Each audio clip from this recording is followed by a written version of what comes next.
Hello everyone, তনয়ার পাকশালাতে সবাইকে স্বাগত জানাই। যারা ফার্স্ট টাইম চ্যানেলটা ভিজিট করছো তাদের কাছে অনুরোধ রইল চ্যানেলটা সাবস্ক্রাইব করো, পাশে থাকা বেল আইকনটি প্রেস করো যাতে নতুন নোটিফিকেশন তোমাদের সামনে চলে আসে। আমাদের কলকাতা শহরে বহু পুরনো ঐতিহ্যময় কিছু বলতে পারো হোটেল রয়েছে, যাকে আমরা প্রথম থেকেই বলে আসতাম পাইস হোটেল। এই হোটেলগুলো কিন্তু সত্যি সমৃদ্ধময়। যদি বলো কেন, অনেক বাড়ির কিন্তু বাবা, কাকা, জ্যাঠা, দাদা প্রত্যেকেই কাজে যেত। বলতে পারো এই টিফিনের ভরসাটা কিন্তু পাইস হোটেলেই করা যেতে পারতো, কারণ ওদের এই গরম গরম ভাত আর এই ডাল আর এই তরকারির স্বাদটাই কিন্তু অমায়িক ছিল। তোমরাও যদি একমত হও আমার সাথে তাহলে অবশ্যই কমেন্ট সেকশন খোলা রইল, জানিও। তাই আজকের রেসিপি সে বরবটির তরকারি।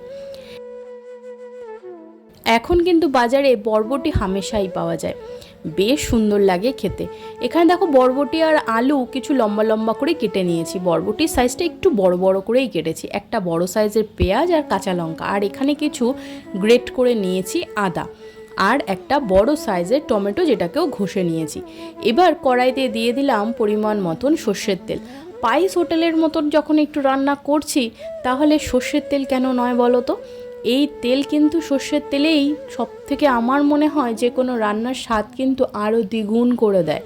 এবার দেখো বিউলির ডালের বড়িগুলোকে মা দিয়ে খুব ভালো করে কিন্তু গোল্ডেন ব্রাউন কালার ধরলে এগুলোকে তুলে নিতে হবে। দেখো বড়িগুলো খুব ভালো ভাজা হয়ে গিয়েছে। এবার এগুলোকে কিন্তু মা তুলে একটু সাইড করে রেখে দেবে। এবার ওই তেলেই কিন্তু আমাদের সমস্ত সবজিগুলো ভেজে নিতে হবে। দেখো এবার কেটে রাখা যে লম্বা লম্বা আলুগুলো আমরা মাছে দিয়ে ঠিক সেরকম সাইজ করেই কেটে নেওয়া হয়েছে, একটু মোটা রেখে।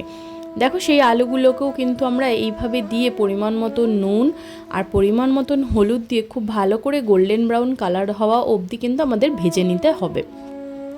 এই পাইস হোটেল কিন্তু বলতে পারো কলকাতার বুকে একটা অনেক বড় জায়গা জুড়ে এখনও রয়েছে। বলতে পারো যে বাড়ির দাদু জেঠু যারা রিটায়ার্ড করে গেছে বা সাধারণ মানুষ তোমার আমার মতন, তাদের কাছেও কিন্তু পাইস হোটেলের গল্পটা এখনও পাওয়া যায়।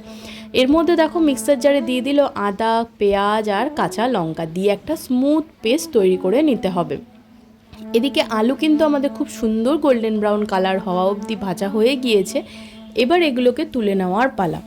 এগুলোকে দেখো সম্পূর্ণ তুলে নিয়ে ওই তেলেই কিন্তু আমাদের সমস্ত সবজিটাকেই প্রথমেই বলেছিলাম তোমাদের ভেজে নিতে হবে। তাই জন্য দেখো এখানে কিন্তু ওই তেলেই আবার বরবটিগুলোকেও কিন্তু আমাদের ভেজে নিতে হবে।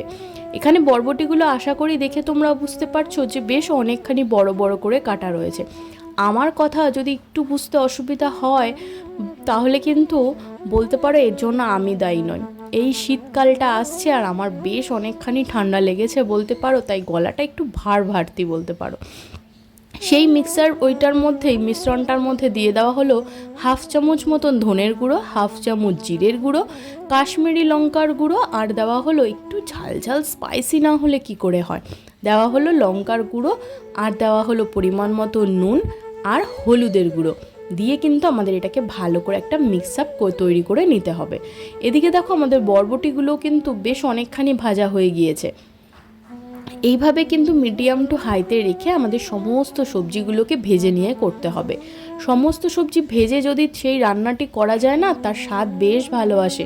কিন্তু আমরা শর্টকাটে আলু বরবটি সব একসঙ্গে দিয়েই কিন্তু এখন ভেজে করি, তাই জন্য তার স্বাদ মনে হয় যেন একটু অন্যরকম হয়, সেই পাইস হোটেলের মতন নয়।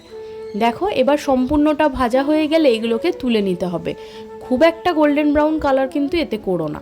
এবার ওই তেলের মধ্যে ফোড়ন দিতে হবে সামান্য একটু 5 ফোড়ন আর একটা শুকনো লঙ্কা।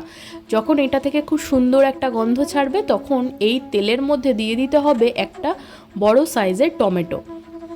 যে টমেটোটাকে আমরা প্রথমেই খুব ভালো করে কিন্তু গ্রেট করে নিয়েছিলাম, সেই গ্রেট করে নেওয়া টমেটোটা দিয়ে যখন এর থেকে কাঁচা গন্ধটা চলে যাবে তখন সেই গুঁড়ো মশলা দিয়ে এবং পেঁয়াজ আর আদা দিয়ে যে সম্পূর্ণ পেস্ট তৈরি করেছিলাম সেটাকে দিয়ে কিন্তু আমাদের মশলাটা খুব ভালো করে ভাজা ভাজা করে নিতে হবে।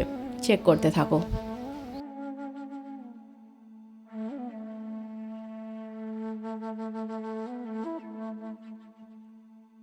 মশলা আমাদের খুব সুন্দর ভাজা হয়ে গিয়েছে। এবার এখানে আলু আর বরবটি কিন্তু আমাদের দেখো এই মশলার মধ্যে দিয়ে কিন্তু খুব ভালো করে কিন্তু কষিয়ে নিতে হবে।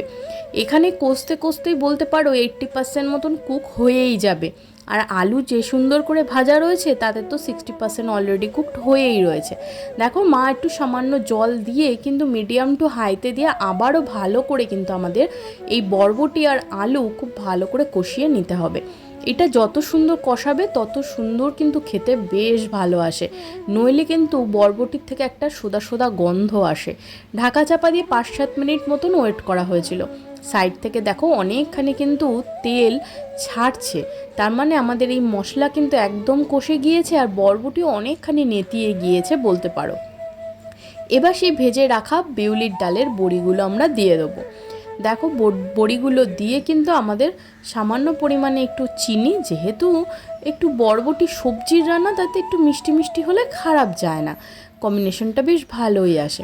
দেখো দিয়ে আবারও কিন্তু ভালো করে এইভাবে নাড়িয়ে চাড়িয়ে খুব ভালো করে কিন্তু আমাদের একটু কষিয়ে নিতে হবে। এবার সেই বাটি ধুয়ে জলটা আমাদের দিতে হবে। এটা তো খুব বেশি ঝোল ঝোল হবে না, একদম শুকনো শুকনোও আবার হবে না, একটু হালকা গ্রেভি থাকবে, তবেই তো ভালো লাগবে খেতে। এটি ভাত, রুটি, লুচি, পরোটার সাথেও তো মারাত্মক যায়। তাই বলে বলবো না যে ফ্রাইড রাইস পোলাওয়ের সাথেও ভালো যায়, একদমই তা নয়। পাইস হোটেল মানে আগুন আগুন ভাত আর এই ধরনের একটা বরবটির তরকারি। ঢাকা চাপা দিয়ে 5-7 মিনিট আরও অপেক্ষা করা হলো। আমাদের এই রান্নাটি কিন্তু একদম তৈরি হয়ে গিয়েছে পাইস হোটেলের মতন। আবারও ভালো করে এবার কিন্তু একটু হাই ফ্লেমে দিয়ে ভালো করে নাড়িয়ে চাড়িয়ে এর মধ্যে দিতে হবে গরম মশলা। দেখো এখানে মা দিয়ে দিল সামান্য একটু গরম মশলা, দিয়ে কিন্তু এর ওপর থেকে গার্নিশিংয়ের জন্য আর খুব সুন্দর একটা সেন্ট ধরার জন্য দিয়ে দেওয়া হলো বেশ অনেকখানি পরিমাণে একদম ফ্রেশ ধনে পাতা। এই সমস্ত কিছুই যে ফ্রেশ, একদম টাটকা মাছ, সমস্ত কিছুই সঙ্গে সঙ্গে করা, আশি বলে যে কিছু নেই, এটা কিন্তু এই পাইস হোটেলের আভিজাত্যর একটা বিশেষ গুণ বলে আমার মনে হয়।